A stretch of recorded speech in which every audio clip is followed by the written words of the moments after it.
dilakukan dalam proses penerbitan kuasa pertambangan, yaitu pencadangan wilayah. Pada tahap ini dilakukan pengecekan tumpang tindih, perhitungan luas atau batas, dan pembuatan peta perizinan. Adapun dokumen yang perlu dilampirkan dalam persyaratan permohonan kuasa pertambangan, yang pertama, surat izin permohonan kuasa pertambangan, yang kedua, peta wilayah tambangan, yang ketiga, akte pendirian perusahaan, yang keempat, tanda bukti setor uang jaminan kesungguhan, dan yang kelima, laporan keuangan. Kemudian, surat permohonan yang telah dibuat oleh pemohon akan diserahkan kepada bupati atau wali kota.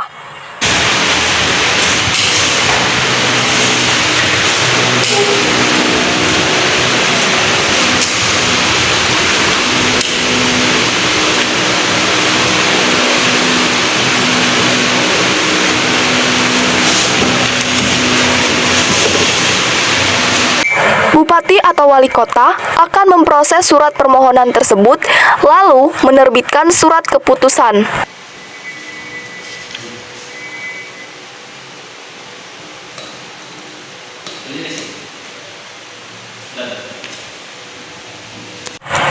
Dan surat keputusan tersebut akan diserahkan kembali kepada pemohon atau Direktur Jenderal Pertambangan Umum.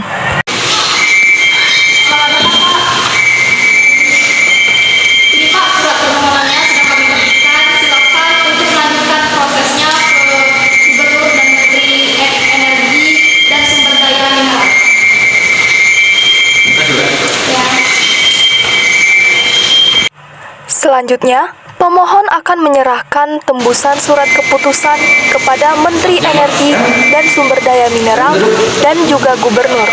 Ini Pak, saya ingin mengajukan surat penerbitan dari pemerintah daerah untuk diproses.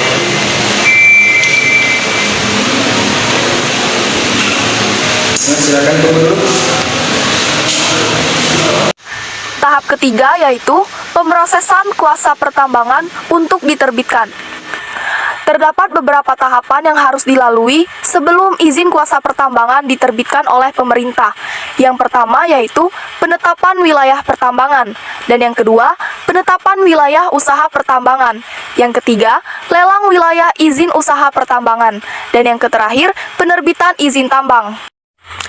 Pada penetapan wilayah pertambangan, pemerintah provinsi terlebih dahulu menentukan wilayah pertambangan. Rencana wilayah pertambangan kemudian akan dikonsultasikan kepada DPR dan ditetapkan oleh Menteri Energi dan Sumber Daya Mineral. Wilayah pertambangan yang ditetapkan terdiri atas wilayah usaha pertambangan, wilayah pertambangan rakyat, wilayah usaha pertambangan khusus, dan wilayah pencadangan negara. Untuk penetapan wilayah usaha pertambangan, proses ini dilakukan oleh Menteri dan Gubernur sesuai dengan kewenangannya. Sebelum menetapkan wilayah usaha pertambangan, Menteri dan Gubernur dapat melakukan eksplorasi untuk menghasilkan peta geologi, formasi batuan, dan geokimia, dan perkiraan sumber daya dan cadangan. Kemudian, dilanjutkan dengan kegiatan lelang wilayah izin usaha pertambangan. Gubernur terlebih dahulu menentukan luas dan batas wilayah izin usaha pertambangan, kecuali bagi wilayah izin usaha pertambangan yang berada di wilayah laut.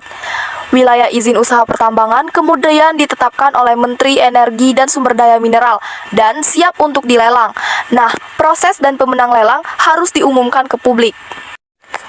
Dan yang terakhir, penerbitan izin tambang.